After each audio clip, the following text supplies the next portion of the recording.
ఈ ప్రభుత్వం యొక్క నిర్లక్ష్యం వల్ల రాష్ట్రంలో లక్షలాది ఎకరాల్లో పంట ఎండిపోయే పరిస్థితి వస్తూ ఉంది. రేపు వేసవిలో త్రాగునీటి అవసరాలకు కూడా తీవ్రమైన ఇబ్బందులు ఎదుర్కొనేటువంటి పరిస్థితి కనబడతా ఉంది. అంటే ఒక సోయిలేని ప్రభుత్వం అధికారంలోకి వస్తే రాష్ట్రానికి ఎంత నష్టం జరుగుతుందో ఇవాళ మన కళ్ళ ముందు స్పష్టంగా కనబడతా ఉంది. రోజు పత్రికల్లో కూడా వార్తలు చూస్తూ ఉన్నాం. సాగర్ కుడి కాలువ నుంచి ఆంధ్రప్రదేశ్ ప్రభుత్వం రోజు 10,000 క్యూసెక్కుల నీళ్లు తరలించకపోతుంటే తెలంగాణ ప్రభుత్వం చేవజచ్చి చేష్టలుడిగి చేతులు కట్టుకొని చూస్తూ ఉన్నారు. నీళ్ల మంత్రి నీళ్ళు నములుతూ ఉన్నాడు. ఒక్క మాటలో చెప్పాలంటే తెలంగాణ భూభాగానికి నీళ్లు మళ్లించిన ప్రభుత్వం బీఆర్ఎస్ ప్రభుత్వం అయితే చేతగాక నీళ్లు నములుతున్న ప్రభుత్వం ఇవాళ కాంగ్రెస్ ప్రభుత్వం. 3 నెలలుగా సాగర్ కుడికాలువ నుంచి రోజు 10,000 క్యూసెక్కులు పోతా ఉన్నాయి. మరి ముఖ్యమంత్రి గారు, నీటిపారుదల శాఖ మంత్రి గారు బెల్లం కొట్టిన రాయిలాగా చలనం లేకుండా ఎందుకు పడి ఉన్నారు? కృష్ణా జలాల్లో తాత్కాలిక ఒప్పందం ప్రకారం, సరే గతంలో మమ్మల్ని విమర్శించారు, మీరు కూడా మొన్న పోయి అదే ఒప్పందం చేసుకొని వచ్చిండ్రు. తాత్కాలిక ఒప్పందం ప్రకారంగా ఆంధ్రప్రదేశ్ వాటా 512 టీఎంసీలు, కానీ ఇప్పటికే ఆంధ్రప్రదేశ్ 657 టీఎంసీలు తీసుకుపోయింది. 657 టీఎంసీలు తీసుకపోతే మీ నోరు పెగలడం లేదా అని అడుగుతా ఉన్నా. మిమ్మల్ని ఎన్నుకున్నది ఎందుకు? రాష్ట్ర హక్కులను ఆంధ్రప్రదేశ్కు తాకట్టు పట్టడానికి మిమ్మల్ని రాష్ట్ర ప్రజలు ఎన్నుకున్నారా?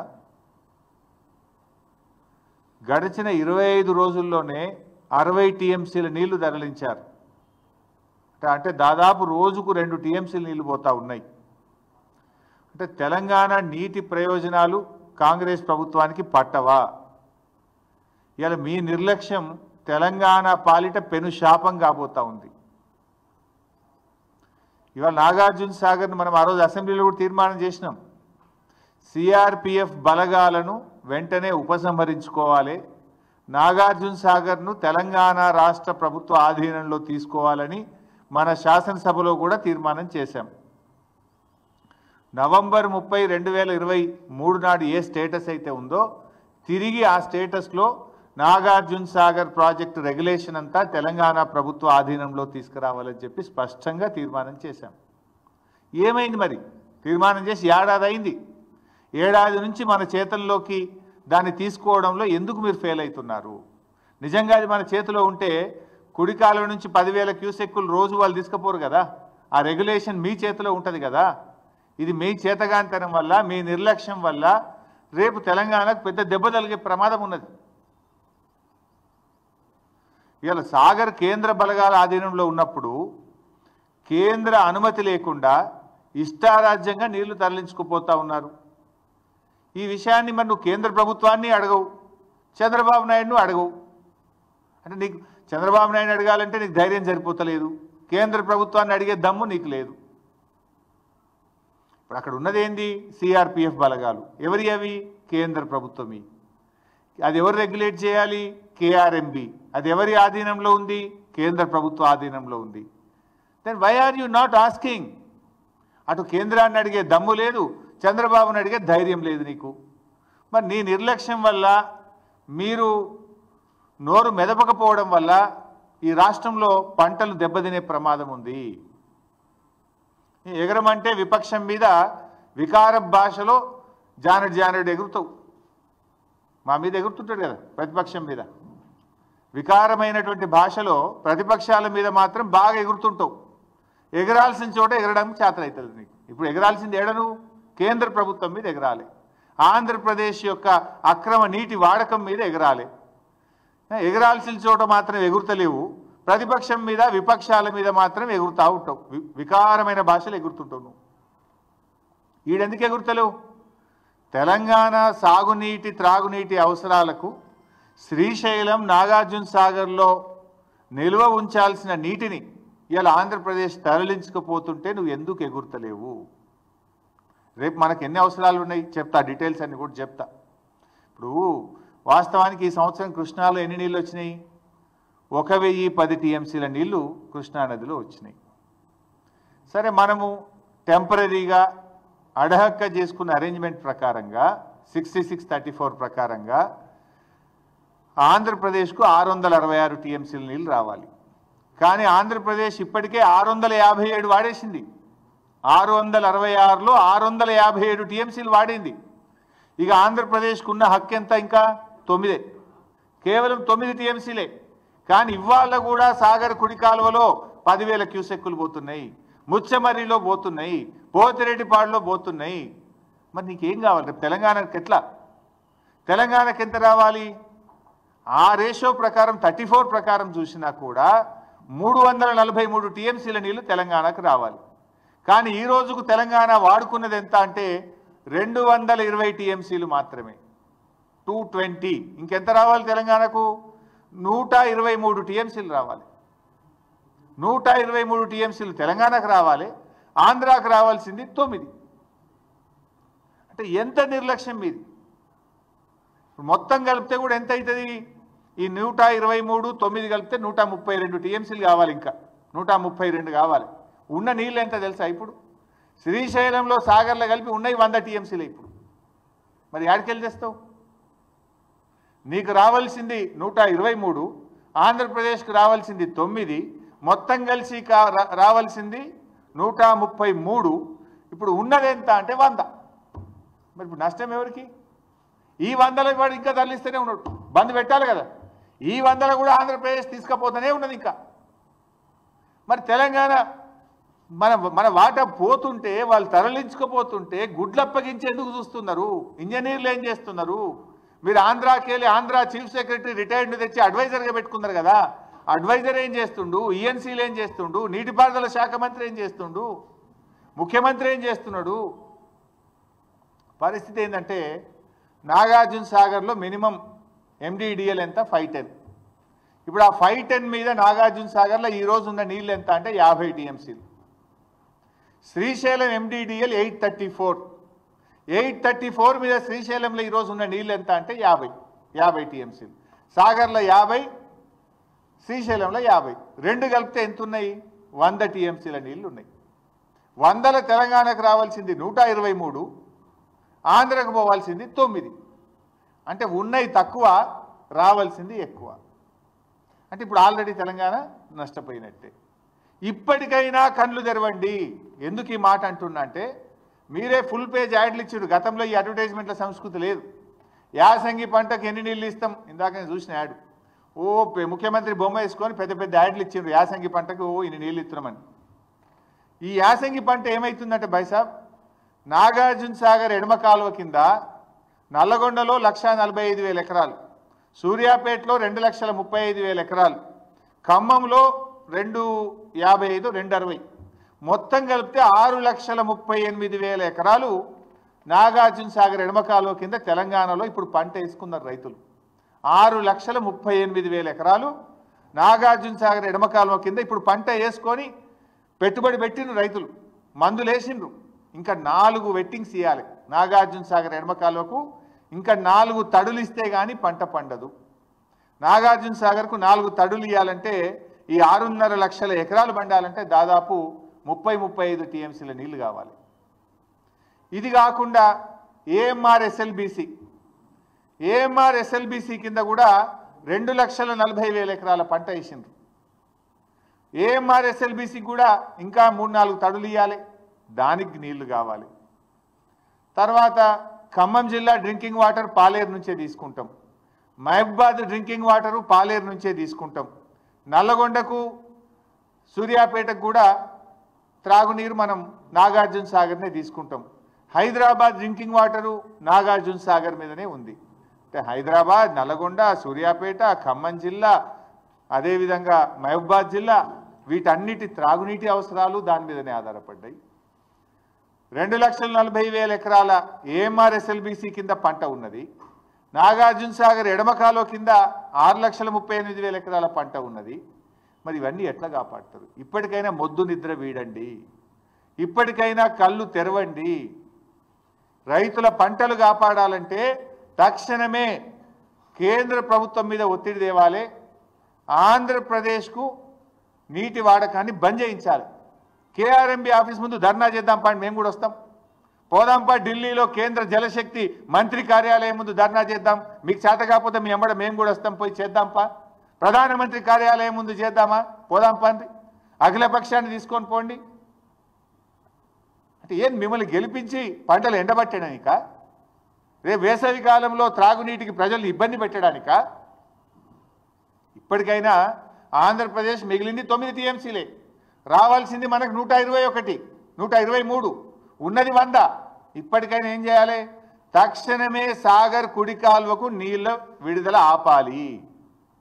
ముచ్చెమరి నుంచి నీటిలను ఇంకా తోడుతున్నారు, దాన్ని వెంటనే ఆపాలి. పోతిరెడ్డిపాడు ద్వారా ఇంకా నీళ్లు తరలిస్తున్నారు, దాన్ని వెంటనే ఆపాలి.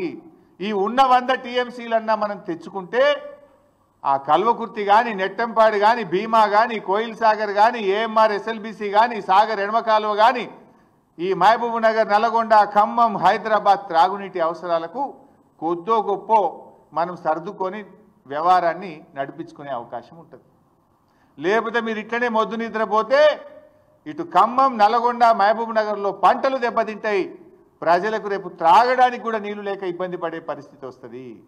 ఇది ముమ్మాటికి కాంగ్రెస్ ప్రభుత్వ వైఫల్యము. ఈ ప్రభుత్వం చేష్టలుడికి చూస్తున్నది, మొద్దు నిద్రపోతున్నది. కనుకనే ఆంధ్రప్రదేశ్ తన ఇష్టం వచ్చినట్టుగా నీటిని ఇవాళ తరలిస్తూ ఉన్నది. ఆలోచించండి, ఇప్పటికైనా మొద్దు నిద్ర వీడండి. మీకు చేత కాకపోతే మీ ఎంబడి మేము వస్తాం. ఏడ ధర్నా చేద్దామో చెప్పండి, మేము రావడానికి రెడీగా ఉన్నాం. ఇవాళ ఏమైంది? బీఆర్ఎస్ అధికారంలో ఉంటే ఈ పరిస్థితి వచ్చేదా? ఇవాళ బీఆర్ఎస్ అధికారంలో లేకపోవడం వల్ల, ఇవాళ తన శిష్యుడైన రేవంత్ రెడ్డి అధికారంలో ఉండడం వల్ల చంద్రబాబు నాయుడు గారికి నీటి తరలింపు సులువుగా అయిపోయింది. ఆయనకు ఈజీగా తరలించుకుంటుండు, అడిగేటోళ్ళు లేడు. ఇలా పార్లమెంట్లో కూడా బీఆర్ఎస్ లేకుండా పోయింది. పార్లమెంట్లో బీఆర్ఎస్ ఉంటే ఈ పాటికి మా పార్లమెంట్లో దద్దరిల్లింపజేసేవాళ్ళు. ఎందుకంటే బీఆర్ఎస్ అంటేనే తెలంగాణ, తెలంగాణ అంటే బీఆర్ఎస్. తెలంగాణ హక్కుల కోసం, తెలంగాణ ప్రయోజనాల కోసం నిక్కచ్చిగా మాట్లాడగలిగే పార్టీ బీఆర్ఎస్ పార్టీ. ఇలా 8 కాంగ్రెస్ గెలిచే, 8 బీజేపీ గెలిచే. ఆంధ్రప్రదేశ్ యథేచ్ఛగా నీళ్లు తరలిస్తుంటే నా బీజేపీ ఎంపీ మాట్లాడాడు, నా కాంగ్రెస్ ఎంపీ మాట్లాడాడు. పార్లమెంట్లో ఇవాళ తెలంగాణ గొంతు మూగపోయింది, ప్రశ్నించే గొంతు లేకుండా పోయింది. ఇవాళ తెలంగాణ ప్రజలు ఆలోచించాలి, తెలంగాణ యువత కూడా ఈ రాష్ట్రానికి జరుగుతున్న అన్యాయం గురించి ఆలోచించాలని చెప్పి నేను కోరుతా ఉన్నా. కాంగ్రెస్కు సోయి లేదు, బీజేపీకి ఏమో పట్టి లేదు. దొందే 2 పార్టీలు కలిసి ఇవాళ తెలంగాణకు అన్యాయం చేస్తున్నటువంటి పరిస్థితి ఉంది. కేంద్రంలో ఇవాళ చంద్రబాబు నాయుడుకి పలుకుబడి ఉంది, బీజేపీతో భాగస్వామ్యంగా ఉన్నాడు. దాంతోనే ఇష్టారీతిగా ఇవాళ జలదోపిడీ జరుగుతూ ఉన్నది. కానీ తెలంగాణ ముఖ్యమంత్రి మాట్లాడాలి కదా, ఈ జలదోపిడీ ప్రశ్నించాల్సింది ఎవరు? తెలంగాణ ముఖ్యమంత్రి గారు ప్రశ్నించాలి. కానీ తెలంగాణ ముఖ్యమంత్రి గారు ప్రశ్నించకుండా పరోక్షంగా సహకరిస్తున్నాడు. ఈయన పరోక్షంగా దీనికి సహకరిస్తున్నాడు. అందుకే ఈ పరిస్థితి. ఇలా రేవంత్ రెడ్డి గారి వైఖరి హాస్యాస్పదంగా బేలాగా ఉంది. అసలు ఇయాలటి వరకు 3 మెన్ కమిటీ సమావేశాన్ని డిమాండ్ చేయరా మీరు? వాటర్ రెగ్యులేషన్ 3 మెన్ కమిటీ ద్వారా చేయాలి. అసలు ఈ రోజు వరకు 3 మెన్ కమిటీ సమావేశం జరగలే. 3 మెన్ కమిటీ సమావేశం జరగకుండా వాటర్ ఏ రాష్ట్రం ఎన్ని వాడుకోవాలనో నిర్ణయించకుండా ఇష్టారీతిని ఆంధ్రప్రదేశ్ నీళ్లు తీసుకుపోతుంటే తెలంగాణ ప్రభుత్వం ఎందుకు 3 మెన్ కమిటీ గురించి మాట్లాడతలేరు? ప్రతి సంవత్సరం కూడా కేఆర్ఎంబి పరిధిలో ఉన్న ప్రాజెక్టులకు నీటి వినియోగాన్ని ఈ 3 మెన్ కమిటీ పర్యవేక్షిస్తుంది. 3 మెన్ కమిటీ ఆధ్వర్యంలోనే జరుగుతుంది. కానీ ఈ సంవత్సరం ఇంతవరకు 3 మెన్ కమిటీ సమావేశం జరగలేదు. ఈ రోజు వరకు కూడా జరగలేదు. అంటే బోర్డు వ్యవహారం ఎంత దారుణంగా ఉందో ఇవాళ అర్థం చేసుకోవాలి. బోర్డు కేంద్రం కంట్రోల్లో ఉందా, ఏపీ కంట్రోల్లో ఉందా అని మాకైతే ఇవాళ అనుమానం కలుగుతుంది. మరి కేంద్రం ఏం చేస్తుంది? కేంద్రంకు 2 రాష్ట్రాలని సమానంగా చూడాలి కదా. తెలంగాణకి ఇంత అన్యాయం జరుగుతుంటే, తెలంగాణకు నీళ్లు దక్కకుండా ఆంధ్రప్రదేశ్ తరలించకపోతుంటే ఎందుకు చర్యలు తీసుకోవడం లేదు? ఇవాళ బోర్డు మీద కూడా సీరియస్గా ఒత్తిడి చేస్తలేరు. 3 మెన్ కమిటీ మీటింగ్ పెట్టమని డిమాండ్ చేస్తలేరు. శిలా విగ్రహాల్లాగా నీళ్లు తరలించకపోతుంటే శిలా విగ్రహాల్లాగా ఉంటున్నారు, పడి ఉన్నారు. ఇవాళ తెలంగాణ అడ్వైజర్లు కావచ్చు, మంత్రులు కావచ్చు, ముఖ్యమంత్రి కావచ్చు, ఇవాళ ఇంజనీర్లు కావచ్చు. అంటే పాలకులు సరిగా లేకపోతే వాళ్ళు మాత్రం ఏం చేస్తారు?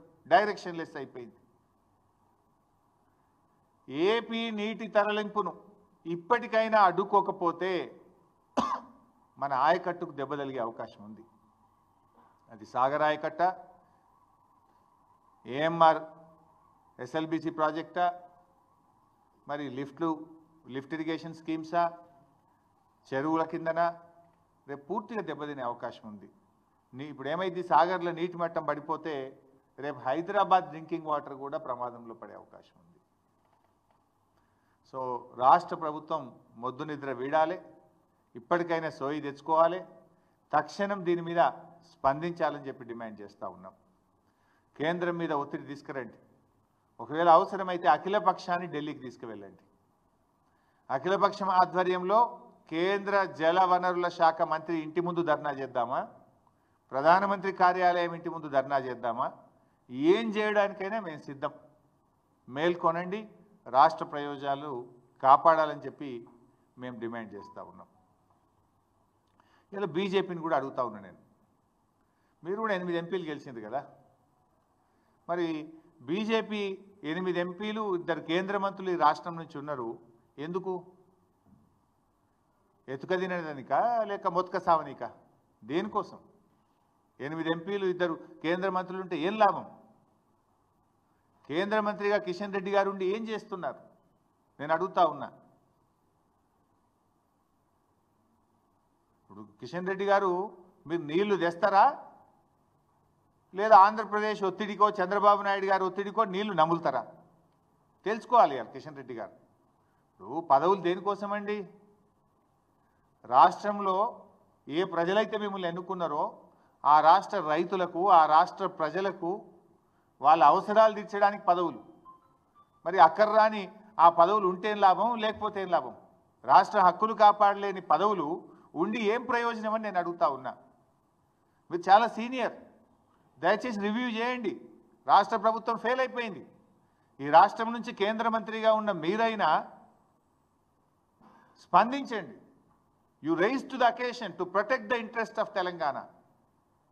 సందర్భం వచ్చినప్పుడు నిలబడాలి, రాష్ట్రం కోసం నిలబడాలి, గట్టిగా పోరాటం చేయాలి. మీ కనబట్టలేదా ఆంధ్రప్రదేశ్ ప్రభుత్వం చేస్తున్న జలదోపిడి? కిషన్ రెడ్డి గారు కనబట్టలేదా? రేపు సాగర్లో నీళ్లు తగ్గితే మీరు ప్రాతినిధ్యం వహిస్తున్న సికింద్రాబాద్ పార్లమెంట్ నియోజకవర్గ ప్రజల త్రాగునీటి అవసరాలు కూడా ఇబ్బందుల్లో పడతాయి. కృష్ణా బోర్డు మీ పరిధిలోనే ఉంది కదా కిషన్ రెడ్డి గారు, మీరు రివ్యూ చేయండి. కేంద్ర ప్రభుత్వ పరిధిలోనే కృష్ణా బోర్డు ఉంది. హైదరాబాద్ వస్తున్నారు కదా, పిలవండి కేఆర్ఎంబీని. 3 మెన్ కమిటీ ఎందుకు ఈసారి సమావేశం కాలేదు? కేఆర్ఎంబీ అనుమతి లేకుండా 3 మెన్ కమిటీ నిర్ణయించకుండా 666 టీఎంసీల నీళ్లను ఆంధ్రప్రదేశ్ ఎట్లా తీసుకుపోయిందో ప్రశ్నించండి. ఎందుకు అడగరు మీరు? మీ ప్రతాపం ఎంతసేపు మా మీదనేనా? రాష్ట్ర ప్రయోజనాలు కాపాడడం మీద మీ ప్రతాపం చూపండి, మీ సత్తా చూపండి. ఈ రాష్ట్ర ప్రయోజనాలు కాపాడండి. సో ఈరోజు సిఆర్పిఎఫ్ బలగాలు కూడా తక్షణమే తొలగించాలని కూడా నేను కిషన్ రెడ్డి గారిని కోరుతా ఉన్నా. ఇప్పుడు శ్రీశైలం ఏమో ఆంధ్రప్రదేశ్ కంట్రోల్లో ఉంది, తెలంగాణ కంట్రోల్లో ఉన్న నాగార్జున సాగర్ను సిఆర్పిఎఫ్ కంట్రోల్లో ఎట్లా పెట్టారు? అయితే శ్రీశైలంను కూడా సిఆర్పిఎఫ్ తీసుకోండి. లేదు, ఆ రోజు మేము అసెంబ్లీలో తీర్మానం చేసినాం, 10 ఏళ్ళు కేసీఆర్ గారు ఎట్టి పరిస్థితుల్లో కేంద్ర బలగాలకు ఇవ్వము, సెక్షన్ 3 కింద నీటి పంపిణీ జరగాల్సిందే, మా ప్రాజెక్టుల వారీగా నీటి కేటాయింపులు జరిగినాకనే మేము కేఆర్ఎంబీకి ప్రాజెక్ట్ ఇస్తామని 10 ఏళ్ళు కూడా సాగర్ను తెలంగాణ ప్రభుత్వ ఆధీనంలోనే ఉంచుకున్నాం. సో నవంబర్ 30న ఆనాటి ఆంధ్రప్రదేశ్ ప్రభుత్వం అక్రమంగా తీసుకుంటే ఎన్నికల ఫలితాలు వచ్చినాయి, మీరు గెలిచిండ్రు. అసెంబ్లీలో తీర్మానం చేసినాం, మీరు గట్టిగా కేంద్ర ప్రభుత్వాన్ని అడగడం చేతనైతలేదా? మీ ఎంపీలు 8 మంది ఉన్నారు, పార్లమెంట్లో మాట్లాడరా మీరు? అది ఎందుకు మరి తెలంగాణ తీసుకోవద్దు? సో నేను కిషన్ రెడ్డి గారిని కోరుతా ఉన్నా, తక్షణమే సిఆర్పిఎఫ్ బలగాలు తొలగించి నాగార్జున సాగర్ ప్రాజెక్టును తెలంగాణ ప్రభుత్వ ఆధీనంలోకి తేవాలి. అది తెలంగాణ ఆధీనంలో ఉందనుకో, సాగర్ కుడి కాలువ నీళ్ళు ఇడిచేది ఎవరు? తెలంగాణ ప్రభుత్వం ఇవ్వాల్సి వస్తుంది. ఇష్టం వచ్చినట్టుగా నీళ్లు పోవడానికి రేపు అవకాశం ఉండదు.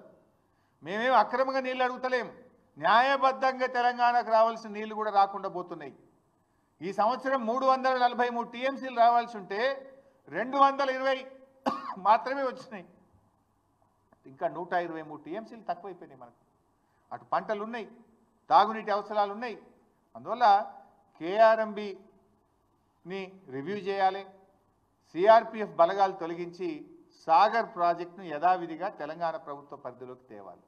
దీనికి రాష్ట్ర ప్రభుత్వం కూడా గట్టిగా అడగాలి. కిషన్ రెడ్డి గారు కూడా చొరవ చూపి డైరెక్షన్ ఇవ్వాలని చెప్పి కూడా నేను కోరుతా ఉన్నా. ప్రాజెక్టుల అనుమతి, ఇలా రాష్ట్ర ప్రభుత్వం ప్రాజెక్టులకు అనుమతులు సాధించడంలో కూడా పూర్తిగా ఫెయిల్ అయిపోతూ ఉంది. మీరు చూస్తే అన్ని డిపిఆర్లు రిటర్న్ వస్తున్నాయి. ఆనాడు బీఆర్ఎస్ ప్రభుత్వం ఉన్నప్పుడు మేము చెనాక కొరాటాకు అనుమతి తెచ్చినాం, చిన్న కాళేశ్వరంకి అనుమతి తెచ్చినాం, చౌటుపల్లి హనుమంతరెడ్డి ప్రాజెక్టుకి అనుమతి తెచ్చినాం, గూడెం లిఫ్ట్ ఇరిగేషన్కి అనుమతి తెచ్చినాం, మోడికుంట వాక్కు అనుమతి తెచ్చినాం, కాళేశ్వరం ప్రాజెక్టుకు అనుమతి తెచ్చినాం. ఇట్లా చాలా ప్రాజెక్టులకు మేము అనుమతులు తెచ్చినాం. మీరు వచ్చి 15 నెలలు అయింది, అనుమతులు తేలే కదా. ఆల్రెడీ మేము ప్రాసెస్లో పెట్టి చివరి దశలో ఉన్నటువంటి ప్రాజెక్టులకు అనుమతులు తేవాల్సింది పోయి డిపిఆర్లన్నీ వాపసు వస్తూ ఉన్నాయి. ఇలా పాలమూరు ఎత్తిపోతల పథకం డిపిఆర్ రిటర్న్ వచ్చింది, వార్దా ఎత్తిపోతల పథకం డిపిఆర్ రిటర్న్ వచ్చింది, కాళేశ్వరం 3rd టీఎంసీకి సంబంధించిన డిపిఆర్ వెనక్కి వచ్చింది, సీతమ్మ సాగర్కు అన్ని అనుమతులు తెచ్చినాం. ఆ టీఏసీలో మొన్న క్లియరెన్స్ వస్తే అయిపోయేది, లాస్ట్ అనుమతి అది. 14-15 అనుమతులు వచ్చిన తర్వాత చిట్ట చివరి అనుమతి టీఏసీ.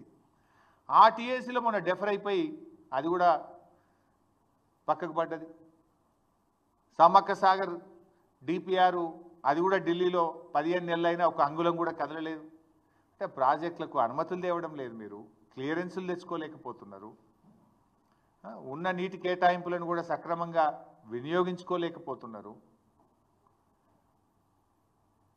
ఉద్దేశపూర్వకంగా మేడిగడ్డను పండబెట్టి అలా పంటలు ఎండబెడతా ఉన్నారు. గట్టిగా చేస్తే 6 నెలలు చేసే పని అది ఏముంది? కాళేశ్వరం కూలిపోయిందని ఒక దొంగ ప్రచారాన్ని వేస్తూ ఉన్నారు. కాళేశ్వరంలో అనేక భాగాల్లో మేడిగడ్డ ఒక భాగం. ఆ మేడిగడ్డలో 7 బ్లాకుల్లో ఒక బ్లాకులో ఒక పిల్లర్ కుంగిపోయింది.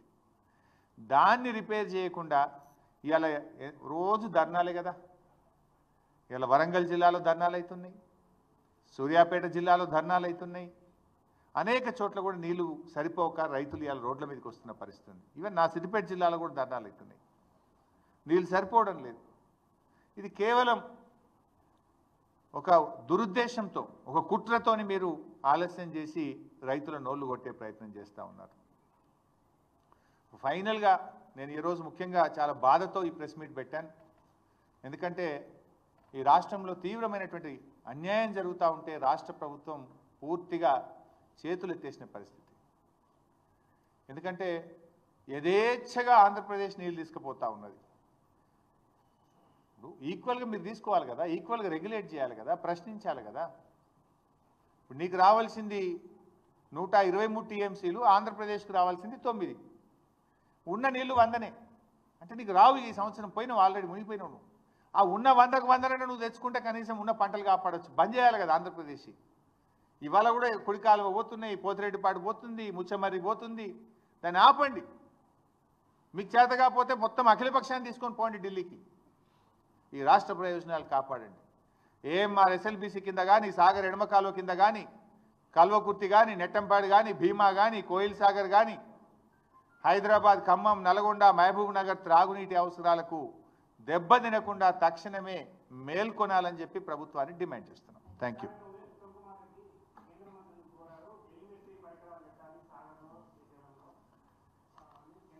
ఎన్ని రోజులు కోరుతావు నాయన? కోరు పెట్టు, వద్దంటలేను. మరి పోయే నీళ్ళ సంగతి ఏంది? ధర్నా చేసేది ఉండే ఉత్తమ్ కుమార్ రెడ్డి, ఆ జలవనరుల శాఖ మంత్రి ఇటు కూడా ధర్నా చేస్తే మంచుకుంటుండే. నీళ్లు పోతున్నాయి కదా, అసలు మాట్లాడాల్సింది ఇది కదా. ఉత్తమ్ కుమార్ రెడ్డి జిల్లా, నల్గొండ జిల్లా సాగర్ ఎడమ కాలువకే నీళ్ళు తక్కువ పడే పరిస్థితి ఉన్నది. రేపు సాగర్ ఎడమ కాలువ నీళ్ళు ఆయన కాన్స్టిట్యున్సీకి పోతాయి. ఇప్పటికైనా మేల్కొనకపోతే వాళ్ళ నల్గొండ జిల్లా, ఖమ్మం జిల్లా దెబ్బతినే ప్రమాదం ఉన్నది.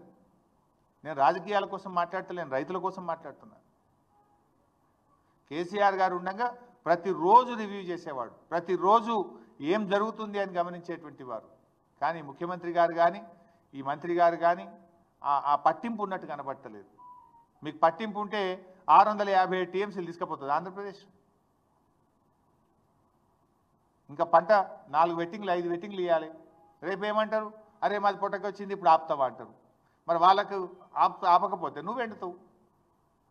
నేను వాళ్ళ ఆంధ్రప్రదేశ్ నోరు కొట్టండో, ఆంధ్రప్రదేశ్కి అన్యాయం చేయమంటలేను. వాళ్ళ రైట్ఫుల్ షేర్ దాటి తీసుకుంటున్నారు. యాక్చువల్ అది రైటే కాదు, అది అడహగ్గా ఆనాటి ఆంధ్రప్రదేశ్ ప్రభుత్వ పుణ్యం. ఏమైంది? ఈ 299/512 ఎందుకు వచ్చింది? ఆంధ్రప్రదేశ్ ప్రభుత్వంలో ఆ రోజుకు తెలంగాణలో కట్టిన ప్రాజెక్టులకు ఎన్ని నీళ్లు కావాలి, ఆంధ్రప్రదేశ్లో కట్టబడిన ప్రాజెక్టులకు ఎన్ని నీళ్లు కావాలి, నీటి అవసరాలు ఎంత ఉన్నాయి అన్నప్పుడు 512 వాళ్ళకు ఉంది, 299 ఇక్కడ ఉంది. 299 అనేది ఎక్కడి నుంచి వచ్చింది? గత పాలకుల పుణ్యం. గతంలో ఈ రాష్ట్రాన్ని పరిపాలించిన కాంగ్రెస్ తెలుగుదేశంలో పుణ్యం. ఎందుకు? తెలంగాణలో వాళ్ళు ప్రాజెక్టులు కట్టకపోవడం వల్ల, ఇక్కడ నీటి నిల్వ సామర్థ్యం లేకపోవడం వల్ల, ఇక్కడ ఆయకట్టు ఏర్పాటు కాకపోవడం వల్ల తెలంగాణ నీటి అవసరం 299 టీఎంసీలుగా ఉమ్మడి ఆంధ్రప్రదేశ్లో తీసుకున్న నిర్ణయాల ఆధారంగా వచ్చిన ఫిగర్ 299. అయితే కృష్ణా జనాలు పునఃపంపిణీ జరిగేదాకా ఈ రోజుకు ఇంత ఉంది కదా, తాత్కాలికంగా ఇది అనేటువంటి ఫిగర్ ఇక్కడ వచ్చింది. అందుకే కేసీఆర్ గారు పట్టుబట్టి సుప్రీంకోర్టుకు పోయి, కేంద్ర మంత్రి దగ్గర పోయి, ప్రధానమంత్రి దగ్గర పోయి సెక్షన్ 3ని సాధించారు. ఆ సెక్షన్ 3 డెఫినెట్గా రేపు తెలంగాణకు 575 టీఎంసీల నీళ్లు తెచ్చుకోవడానికి సెక్షన్ 3 దోహదం చేస్తుంది. దాని ముందు గట్టిగా ఆర్గ్యుమెంట్స్ వినిపియండి. ఆ 575 టీఎంసీలు తెచ్చుకోవడానికి ప్రయత్నం చేయండి. కానీ మీన్ వైల్ ఈలోపు తెలంగాణకు అన్యాయం జరగద్దు. చూడండి, ఇంత స్పష్టంగా కనబడుతుంది. శ్రీశైలంలో 50 ఉన్నాయి, సాగర్లో 50 ఉన్నాయి, ఎండిడిఎల్ పైన ఉన్నాయి 100, అవసరమేమో 132. అవసరానికి సరిపడ నీళ్ళు లేవు అంటే ఇప్పటికే ఆంధ్రప్రదేశ్ తీసుకుపోయింది 657. ఇది కేవలం మీ ఫెయిల్యూర్, మీ చేతగాంతనం, మీ నిర్లక్ష్యం, లేదా మీరు లొంగిపోయారు. చంద్రబాబు నాయుడు గారికి మీకు పరోక్షంగా మీరు ఏమన్నా బహుశా రేవంత్ రెడ్డి చంద్రబాబు నాయుడు మధ్య ఏదన్నా మరి పరోక్షమైనటువంటి ఒప్పందాలు, గురుదక్షిణలో వాళ్ళ మధ్య ఏదైనా ఉంటేనన్నా జరిగి ఉండాలి. అయితే ఫెయిల్యూరు, లేకపోతే మీరు ఉద్దేశపూర్వకంగానైనా పరోక్షంగా చంద్రబాబు నాయుడుకి మీరు సహకరిస్తున్నారని అనుకోవాలి. Thank you.